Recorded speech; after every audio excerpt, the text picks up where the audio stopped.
Bismillahirrahmanirrahim. Assalamualaikum warahmatullahi wabarakatuh.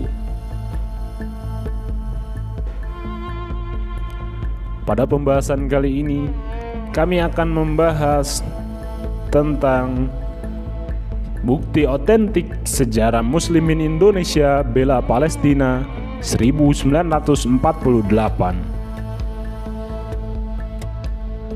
Islam telah menyatukan umat Islam Indonesia dan umat Islam Palestina. Para ulama pun hadir menyatukan keduanya. Ada Kiai Haji Hashim Asy'ari dari Indonesia, lalu ada Mufti Besar Palestina Syekh Muhammad Amin Al-Husaini dari Palestina. Keduanya adalah wujud nyata Indonesia dan Palestina teramat dekat. Syekh Muhammad Amin Al-Husaini yang kelak mendesak pimpinan Liga Arab untuk mengakui kedaulatan Indonesia. Maka adalah suatu hal yang wajar jika umat Islam Indonesia merasa berhutang budi dan patut berterima kasih atas peran Palestina.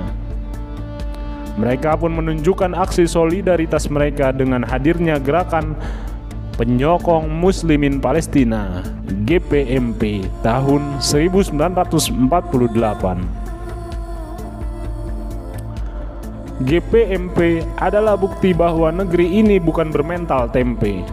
Ia tetap menjadi bangsa yang gagah walau situasi perang melawan penjajah Belanda terus dilakukan sepanjang 1945 sampai 1949.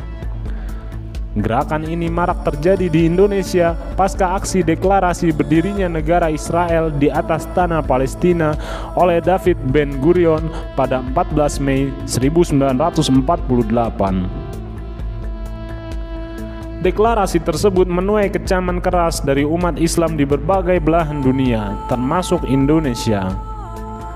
Hari yang juga dikenang sebagai Hari Nakba, hari bencana ini melahirkan Gerakan Solidaritas Umat Islam Indonesia.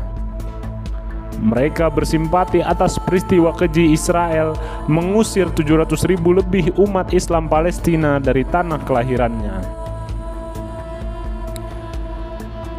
Di tengah suasana perang mempertahankan kemerdekaan Indonesia, umat Islam Indonesia tetap memberikan bantuan kepada saudara Muslim Palestina.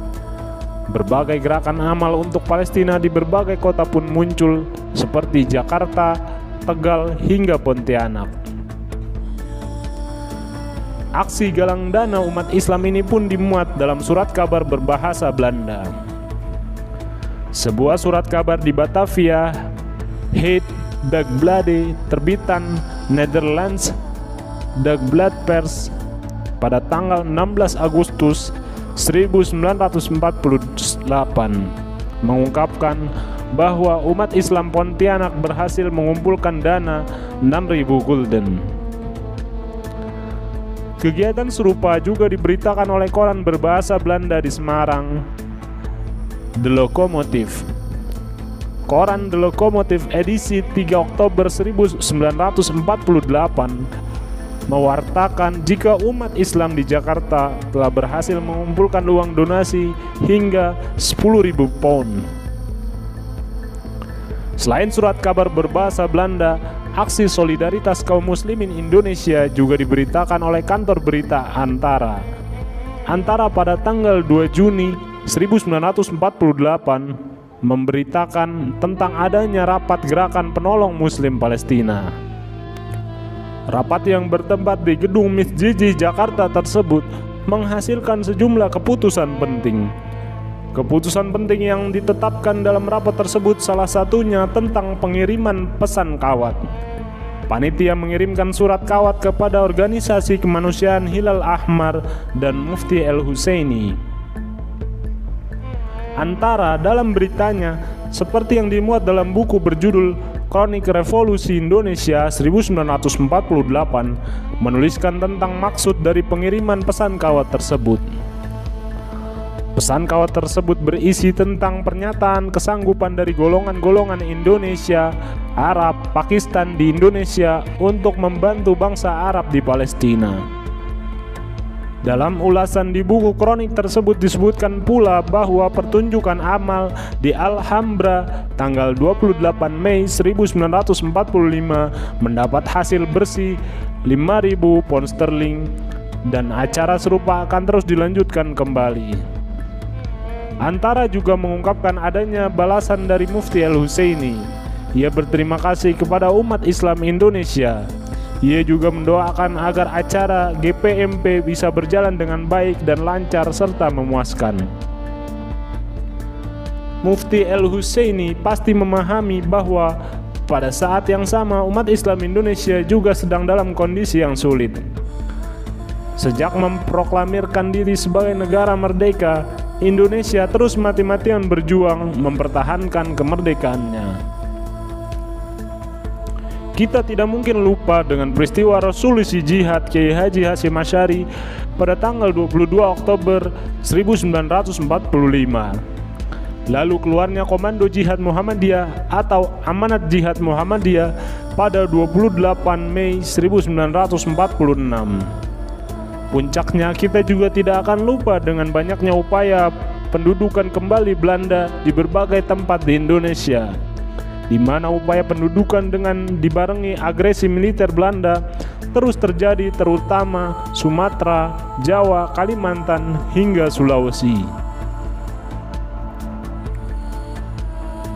Umat Islam Indonesia rupanya dalam sejarahnya telah memiliki kepedulian yang teramat dalam terhadap umat Islam Palestina.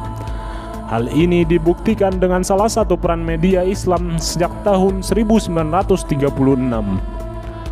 Umat Islam Indonesia sebagaimana yang disiarkan oleh majalah berita Nahdlatul Ulama sejak tahun 1936 mulai menyerukan solidaritas bagi Palestina. Seruan ini dipicu oleh syahidnya ulama pejuang Palestina, Syekh Izzuddin Al-Qassam pada tahun 1935.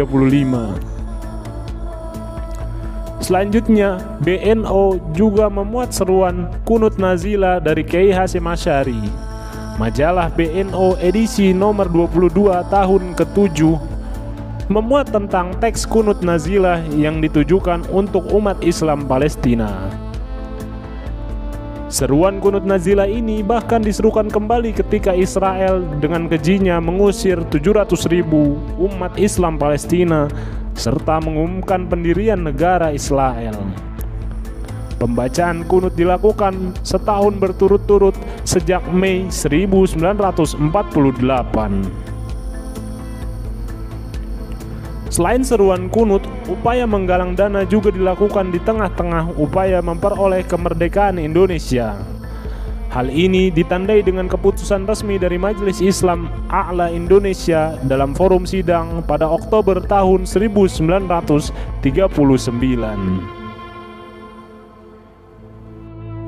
Sekian pembahasan kali ini, semoga bermanfaat.